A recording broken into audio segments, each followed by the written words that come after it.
You know, there are days that stick with you forever, days where everything shifts in an instant, where you realize just how far you've come and how much further you still have to go. I remember a particular day at the airport gate A9, a day that started like any other, but quickly turned into something much bigger than myself.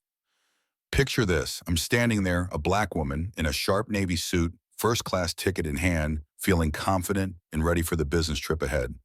I'm proud of my achievements, the countless hours I've invested to get here, and yet as I approach the gate agent, that pride is about to be challenged in the most unexpected way. The agent looks me up and down, and right away I feel that familiar sting disrespect wrapped in a polite smile. "Excuse me, ma'am, could I see some additional verification?" she says a bit too loud for my comfort. Now, why on earth would I need to show who I am?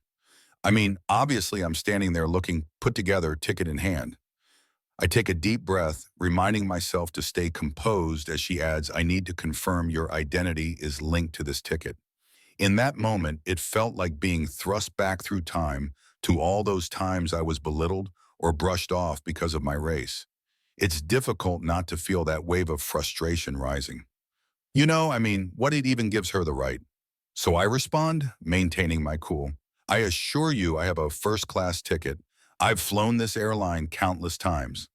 Still, she insists on checking my ID, even asking for proof of employment, leaving me so bewildered that I can't help but wonder if she would have treated someone else, someone who didn't look like me, the same way.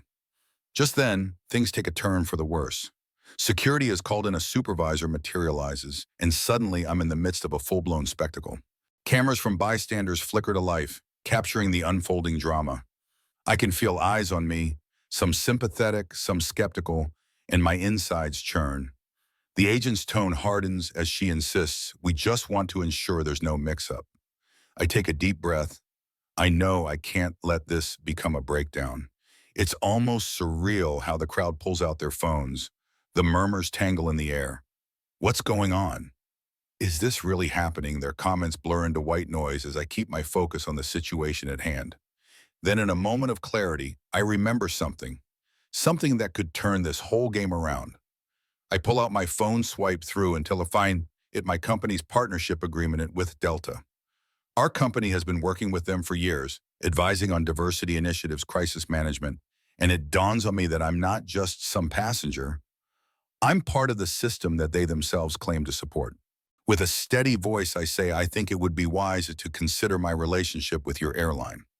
I hand over the document, and as the security guards read it, something shifts, not just in their demeanor, but in the onlookers. People lean in closer, their interests piqued, and I can see the surfacing realization that what's happening is unjust. And just like that, the atmosphere changes. The supervisor hesitates, glancing at the paper. The crowd starts buzzing, and I can feel the power shift. It's almost cinematic. The security guards retreat, it concern flashing across their faces as the realization dawns on them. They messed up. The crowd's energy transforms empathy, lighting their expressions as they murmur supportively. "She's got this," I sense them thinking. But even as I board the plane, I feel this tinge of bitterness. There were no apologies from the airline staff, no acknowledgement of the racial profiling that had just occurred, as if sweeping it under the rug was easier than facing the reality of their actions. I settle into my first-class seat and reflect on how my position and resources made a difference that others might not be so lucky. Trust me when I say this wasn't just about that moment. I walked off that plane knowing I'm part of something larger, something that needs change. I couldn't help but feel a surge of responsibility wash over me. How many people have experienced something similar? People without the leverage I had, without the recognition or support. So I decided right then this wasn't over. I made it my mission to advocate for reform within Delta to address the deep-rooted issues of racial bias and discrimination. It's not just about me or that moment. It's about everyone who has ever been judged or marginalized unfairly in spaces where they should feel safe and accepted. As I sit here sharing this, I want you to think about your own experiences. Have you seen something similar happen? Maybe you've been the one judged, or perhaps you witnessed it from the sidelines. It's crucial we talk about these stories, these injustices. They matter because they reveal who we are as a society, who we choose to be moving forward. So drop your thoughts in the comments. Were you ever in a situation where you felt judged unjustly? What did you do about it? Let's keep this conversation going, because sometimes, just like I learned that day, the fight for justice begins with a single voice willing to stand up and be heard. Together, let's make noise about the issues that matter.